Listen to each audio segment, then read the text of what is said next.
Box to Box Media Network.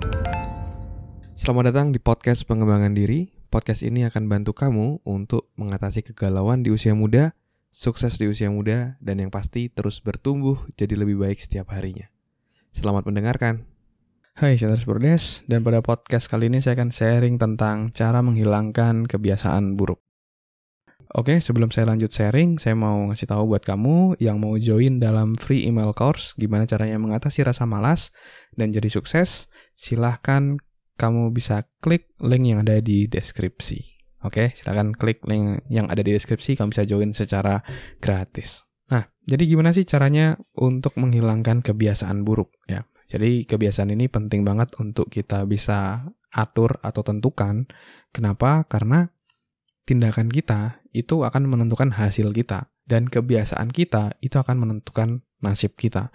Jadi maka dari itu kita harus membentuk kebiasaan-kebiasaan baik sehingga kita mendapatkan nasib-nasib yang jauh lebih baik. Nah, lalu gimana sih caranya untuk bisa mengubah nih kalau misalnya kamu punya kebiasaan yang kurang baik? Kayak misalnya suka ngerokok misalnya, atau suka males-malesan, tidak menggunakan waktu dengan optimal. Nah, apa yang harus dilakukan saat itu? Nah, cara pertama yang bisa kamu lakukan adalah bisa menggunakan dengan teknik satu yang namanya substitusi. Jadi kamu bisa tuker gitu ya, satu kebiasaan dengan kebiasaan lainnya. Misalnya kalau kamu biasanya ngerokok, nah kamu harus cari nih substitusinya apa, sehingga kamu benar-benar tidak kehilangan apa yang kamu dapat dari ngerokok tadi. Misalnya contoh, kalau kamu ngerokok karena seger kayak gitu. Nah, ketika kamu udah tahu karena segernya itu kamu melakukan ngerokok itu, nah kamu cari kegiatan lain yang dimana kamu bisa mendapatkan rasa seger tadi dengan cara yang jauh lebih positif. Misalnya, teman saya waktu itu ada yang lebih memilih, akhirnya dia makan permen. Jadi setiap kali dia mau ngerokok, dia makan permen atau minum es jeruk gitu yang seger kayak gitu ya.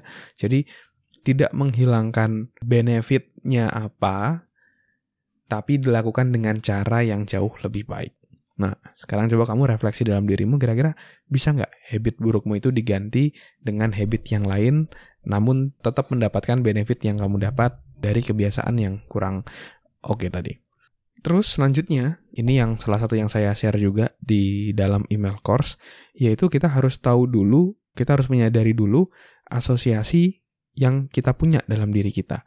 Seringkali salah asosiasi itu membuat kita jadi memiliki kebiasaan yang buruk. Kayak misalnya, kalau kita malas-malesan kayak gitu ya, kayak saya dulu kerjaannya main games terus hampir setiap hari kayak gitu, main game saya suka banget. Dulu ada yang namanya Winning Eleven, kalau sekarang namanya Pro Evolution Soccer. Saya main NBA, saya main Football Manager, dulu saya main games terus kayak gitu. Dan kenapa saya main? Karena saya punya asosiasi yang salah, asosiasi atau hubungan yang salah. Jadi saya menganggap kalau saya main, itu saya akan happy. Ya, saya akan happy, saya akan senang segala macam. Terus saya mengkaitkan kalau saya belajar, itu membosankan, itu nggak enak. Otomatis ketika saya punya asosiasi seperti itu, mendadak saya lebih memilih main dibandingkan belajar gitu. Karena main ya lebih menyenangkan daripada belajar. Sampai akhirnya suatu ketika saya kepentok. Realita mengatakan hal yang lain. Ternyata nilai saya jelek semua. Dan waktu itu saya masih ingat banget, ibu saya waktu itu ketika ia sempat jadi single parent, nangis gitu ya. Karena melihat saya males-malesan dan nilainya jelek semua, kayak gitu, kerjanya main terus.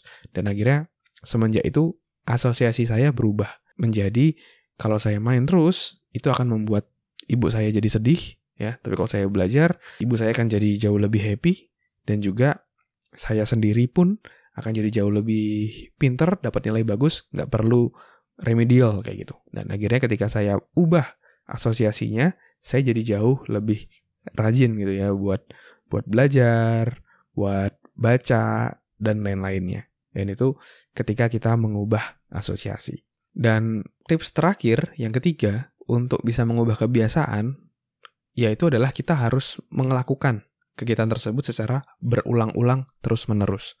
Ada yang bilang 21 hari ya, itu kamu harus ulang terus kebiasaan itu, lakuin terus setiap hari sampai akhirnya itu jadi kebiasaan. Kayak kamu misalnya sarapan, atau kamu misalnya di malam hari gosok gigi, kamu akan bisa ngelakuinnya secara otomatis saja gitu, tanpa harus memaksa dirimu. Kenapa? Karena itu sudah jadi kebiasaan. Ketika jadi kebiasaan, itu akan jadi otomatis. Nah, tapi perlu diingat untuk membentuk kebiasaan, kita nggak bisa langsung ngebentuk berbagai macam kebiasaan. Misalnya, ada 3 kebiasaan yang saya akan bangun. Nah, itu akan sangat berat banget, karena kita akan sulit fokus. Jadi lebih baik kamu fokus pada satu kebiasaan dulu, sampai itu udah menyerap dalam dirimu dan menjadi bagian dari dalam dirimu, kamu baru pindah ke habit-habit lainnya. Ya, jadi fokus dulu satu, baru fokus ke yang lain. Sehingga at the end of the day, kalau misalnya contoh, sebulan kamu bentuk satu kebiasaan baru, bulan berikutnya kebiasaan positif lainnya, sampai setahun, berarti kamu udah punya 12 kebiasaan positif dalam dirimu. Dan kamu bisa ngelihat hidupmu akan jadi jauh lebih baik, jadi jauh lebih positif, karena kebiasaan-kebiasaan yang kamu bangun. Nah, sekarang pertanyaannya adalah, kebiasaan apa yang mau kamu buang, dan juga kebiasaan apa yang mau mulai kamu bangun untuk menggantikan kebiasaan yang buruk tadi, atau untuk ngebantu kamu mencapai goal ataupun targetmu. Oke, mungkin itu dulu sharing kali ini.